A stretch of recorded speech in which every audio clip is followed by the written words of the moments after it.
माझी आई मला नेहमी म्हणायची, सोन्या खूप मोठा हो, पण खजुराच्या झाडासारखा होऊ नकोस. ती नुसतीच मोठी होतात ग, सावली देत नाहीत. डॅडनी फोटोग्राफी शिकवली मला आणि आईने माणुसकी. म्हणूनच तर मला घरापर्यंत सोडायला आलास. माझे इतके सुंदर फोटो काढलेस आणि आता फोटोग्राफी शिकवणार आहेस.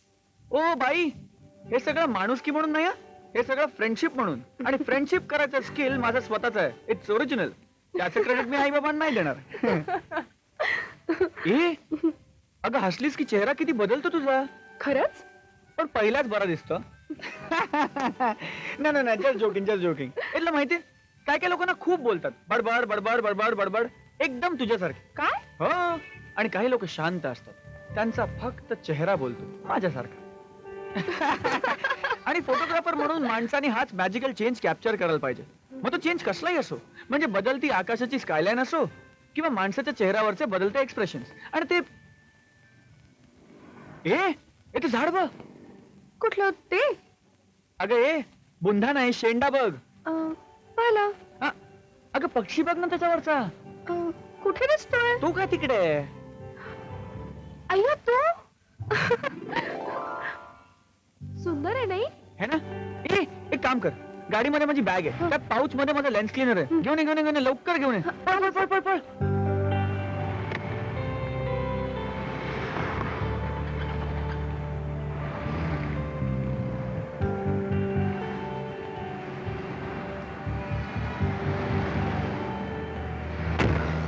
क्या बात है. ठीक आहे. थँक्स.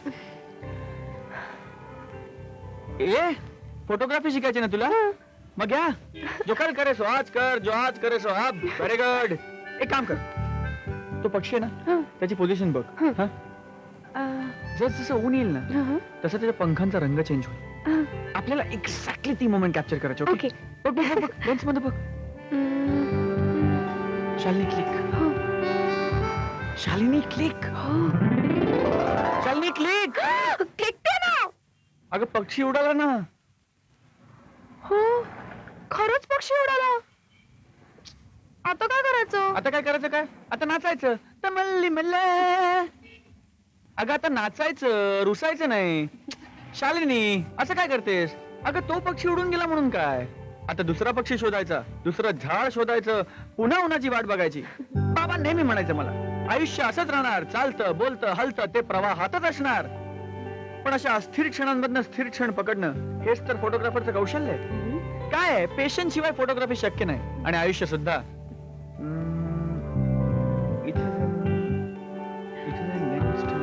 हे कोण आहे? हा फोटो कसा आला तुझ्याकडे? शालिनी, दिस इज नॉट फेअर.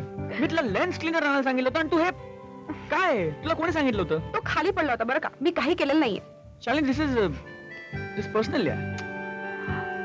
मैत्री सुद्धा काही पर्सनल असतं. आणि तुम्ही बाकीचे फोटो नाही ना पाहिले?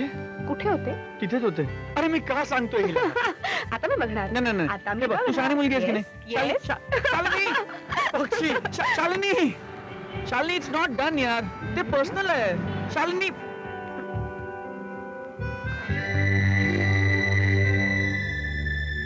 वेडी आहे ही मुलगी.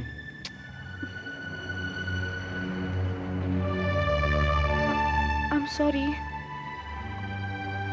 ती बहीण आहे माझी, ऑस्ट्रेलियात राहते. खरंच आहे, सगळ्यांनाच सगळं मिळतं असं नाही. रूप आहे तर पाय नाहीये. कोणाकोणाला रूप असतं, पायही असतात, तर चांगुलपणा नसतो. कोणाबद्दल बोलतेस? मी काय बोलले का? नाही, काय नाही. चल बस.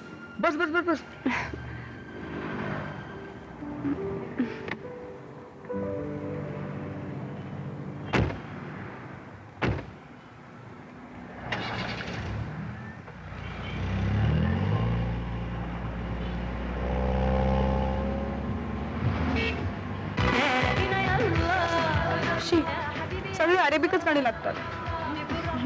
एखादं मराठी गाणं लागलं असतं तर मजा आली असती नाही? मराठी गाणं दुबईत. इथे मराठी गाणं ऐकायचं म्हणजे आता आता मीच गायलो तर हे मग गा ना. काय गाणं काय नाही म्हणजे मी गायलो असतो पण काय ना माझा आवाज आहे ना तो अप्रतिम वाईट आहे. तूच म्हणतोस ना नथिंग इज इम्पॉसिबल. मग गा ना. अच्छा ठीक आहे मग मी जे गाईन ते अप्रतिम असेल का? Because nothing is impossible. बरं एक काम कर मागे बॅग मध्ये माझा आवाज आहे तो दे त्याच्याशिवाय गाणं नाही जमणार मला. दे ना लवकर. एक काम कर बॅग दे. कुठे आहे? मी घेतो ग.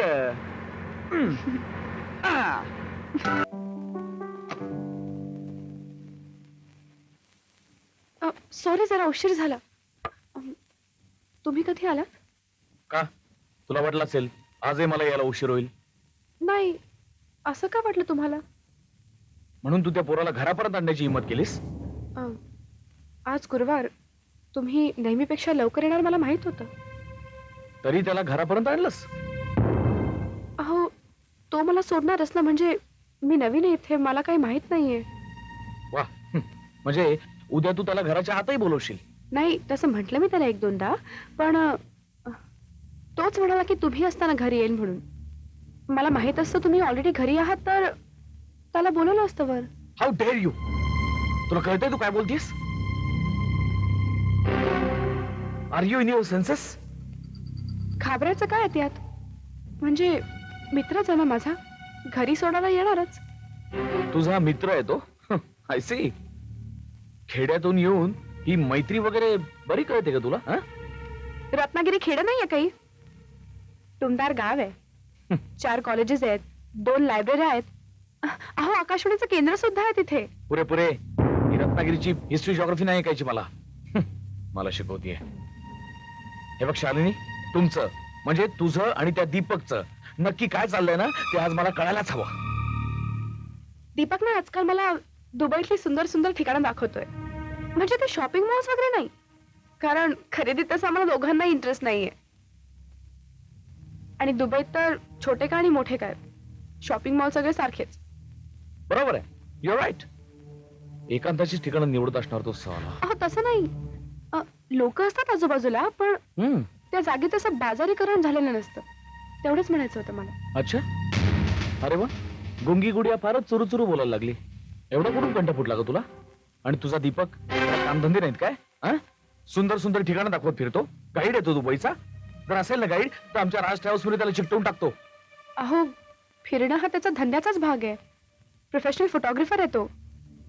त्याचे वडील की नाही पुण्यात खूप मोठे मॉडेल फोटोग्राफर आहेत. त्या दिवशी म्हणत होतात ना की तू काहीतरी नवीन शिक. दीपक मला फोटोग्राफी शिकवायला तयार इनफ झालाय. Enough is enough. फार बोललीस तू. खूप खूप ऐकून घेतलं मी. आता मी जे बोलतोय ना ते नीट ऐक. माझ्या तत्वात माझ्या बायकोनं कुठल्या दुसऱ्या माणसाबरोबर गेलेलं. पुरुषाबरोबर म्हणायचंय का तुम्हाला? हो पुरुषाबरोबर. म्हणजे परपुरुषाबरोबर? Just shut up okay. Don't disturb me. तुझं त्या दीपकला भेटणं मला अजिबात चालणार नाही कळलं? का? मग काय करू मी? दिवसभर घरात हातावर हात धरून बसू का खिडकी बाहेर तो दिवसभर रखरखणारा उन्हाचा तुकडा बघत बसू? एकीकडे म्हणता काहीतरी नवीन कर काहीतरी नवीन शिक आणि दुसरीकडे करूच देत नाही. शालिनी हे जे काही बडबडतीस ना तू एवढी हिंमत कुणामुळे आली तुझ्यात?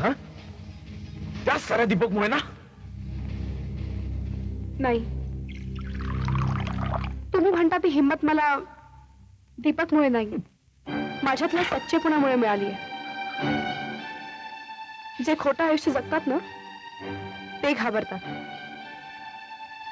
स्वतःच्या मालकीच्या घरातून रात्री अपरात्री चोरून त्यांना फोन करावे लागतात.